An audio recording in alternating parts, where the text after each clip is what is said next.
Jujutsu Kaisen. This is Jujutsu Kaisen chapter 152, Perfect Preparation. This was a really short chapter, right? Or 151.5. Technically, you might as well call it that. This is Perfect Preparation epilogue. We open up after the last couple issues. Alternate title name? Well, go for it. Live your truth. Hello, Mother. Hello, Mother. Okay. Yeah, I mean, that's a pretty good alternate title. Last we left off, Maki was... Think about the name of that Eminem song, but it didn't come to my mind. What was it? I thought about something.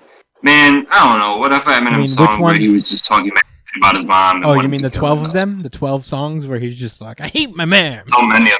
Yeah, all of yeah. You know what? There is one song that he came out with. I really like that, where he's just like, man, I guess I was wilding about my mom. Yeah, that was in my bag. I mean, I don't take it back, but also, she's getting older. It's getting sad. I feel bad.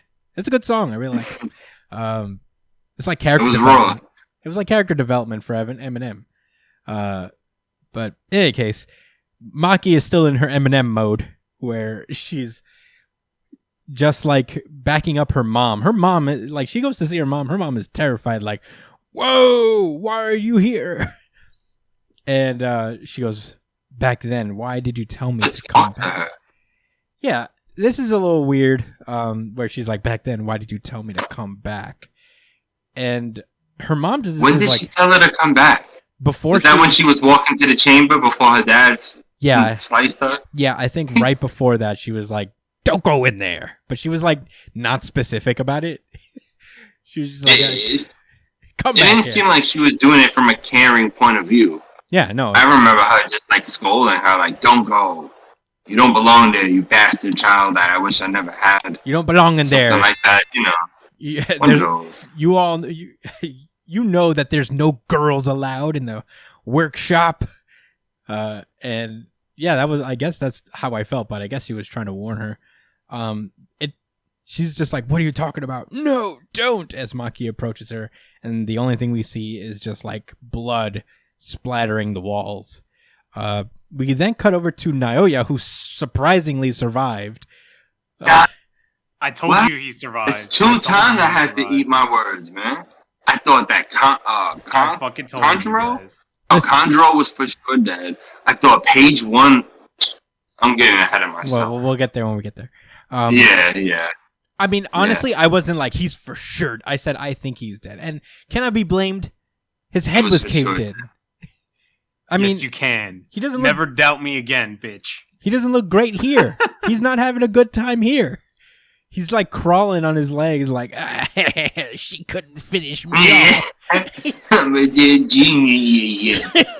You know what's interesting? He was talking mad shit about her being ugly as fuck, and now he's mad shit. Well, not for long. He got half a face. Well, being ugly as fuck is going to be the least of his problems, because then, for some reason, Maki's mom pulls up with her throat slit, but she also has a knife. And Naoya's like, oh, what? And he's like, he's acting like he knows what time it is. And I'm like, why do you know that she's going to do what she's going to do? Yeah, I didn't think about that. He says, give me a break. Maybe he just knew, like, damn, like, I always knew my mom would definitely try to catch me slipping one of these days for all that shit I put her through. That's not her mom, though. That's not his mom. So maybe that's not his mom? No, that's Maki's mom. Oh, shit. I don't know. Because they're cousins. That's interesting. I mean, Naoya is an asshole. He sure is. I mean, I'm not saying that there's not a plethora of reasons to kill him, but yeah. I'm very confused as to why she specifically does it. Especially because I guess Maki slit her throat. Did she do it herself? Oh. Or did Maki do it? I don't think she did it herself, because that knife looked very clean. What did she slash her throat and then passed her the knife and she said, go finish my light work. Yeah. Bitch. Just made her flinch. You better fucking do it. Can you make somebody flinch after you slit their throat already? It's just like, you already did the worst possible thing. I don't know, man. So So maybe she was gonna commit kitchen knife seppuku, and then ran across Naoya and said, "You know what? I'm gonna use my last bit of strength for this." It's like, you know what? My throat's already slit. I'm just gonna go deal with this piece of shit I always wanted to stab.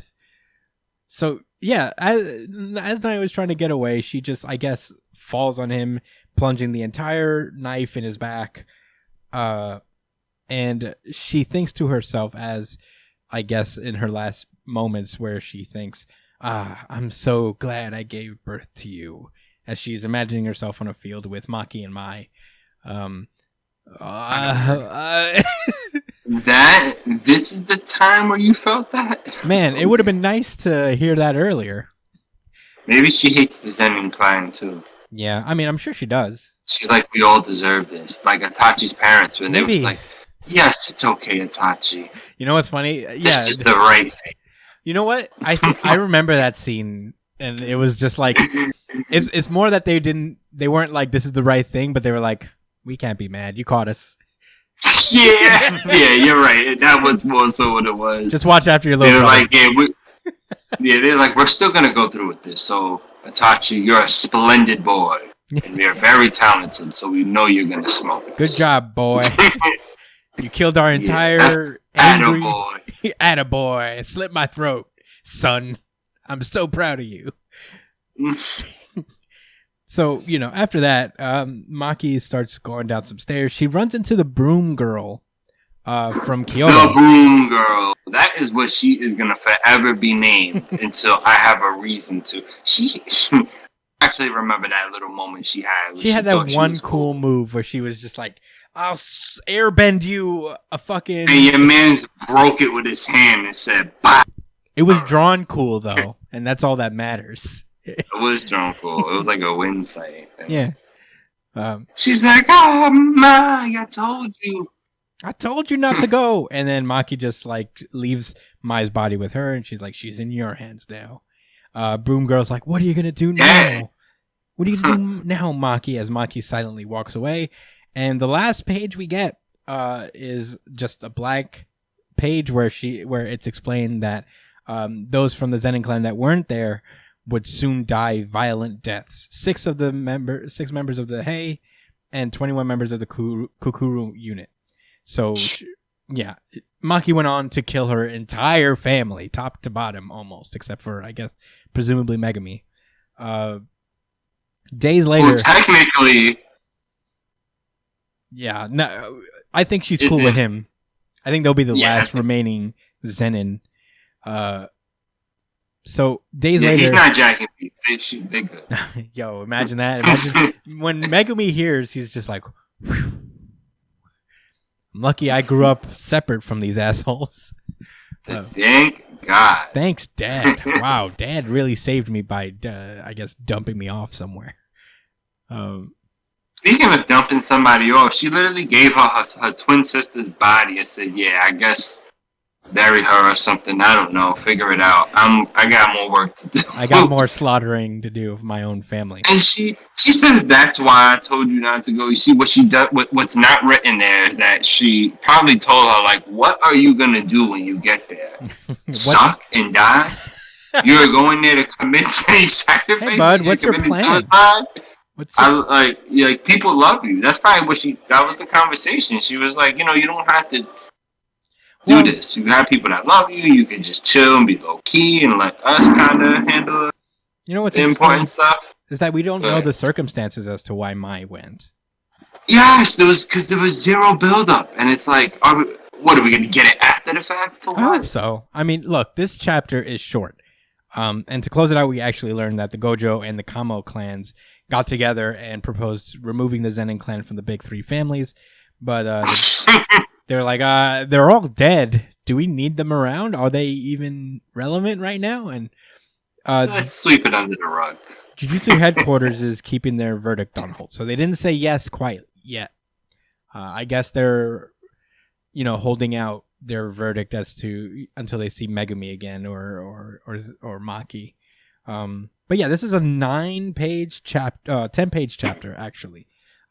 Almost like about less than half the length of a real chapter. If you're Jujutsu Kaisen fans, you know that Akutami has been sick recently, so Jump basically forced him to take a break for about a month, depending on how he feels. He wrote to us recently, like I know, like they released a note that he sent to his readers, is that he's not super sick. He's just like, it's not anything like a chronic illness. It's just, he's been feeling ill, and Jump essentially said, all right, time out. You're out. You're taking a month off. So, he's taking a break for a while. He'll be back. Yeah. Hopefully we will not have to rename the series Hiatus Kaisen. I mean, Jujutsu Kaisen has been fairly consistent. It hasn't been coming out, it hasn't been on hiatus all that much. But I mean, honestly, and given, the stuff with Kentaro Miura and all that stuff, I think like there's more of a conscious effort to protect the health of mangaka, as there should be. So, protect our guy. Yeah, and all this stuff, all this rushing is kind of, you can see is like due to the fact that, he's taken this break off. He didn't even finish this chapter. I would like to think that, instead of like this big text page, we were going to get more info, whether it's regards to what Maki did afterwards, or it probably was going to be exactly what this was, is that Maki goes off, a couple pages of her slaughtering other Zenin, and the two big families getting together. Very easily.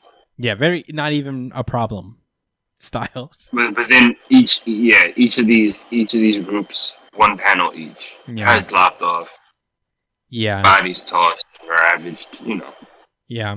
But what is consistent though is that like Jujutsu Kaisen isn't the most for as much as it explains a lot of the logic of its battle system, things that happened aren't like delved into all that much, so it's hard to keep track of what's happening sometimes in Jujutsu Kaisen.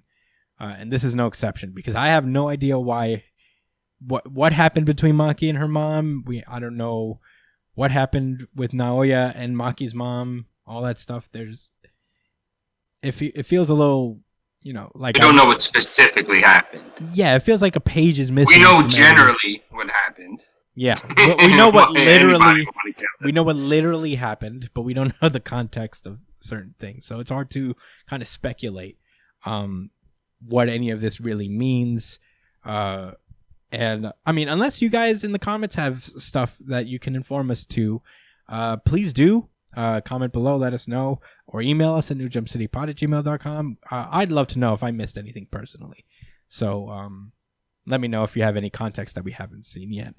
But not a lot to talk about necessarily in this chapter. I can't wait for Jujutsu Kaisen to come back, though. It is a beloved series of mine, personally. I've been reading more into it again, like doing my second read-through. So, I wish all the health for Akutami.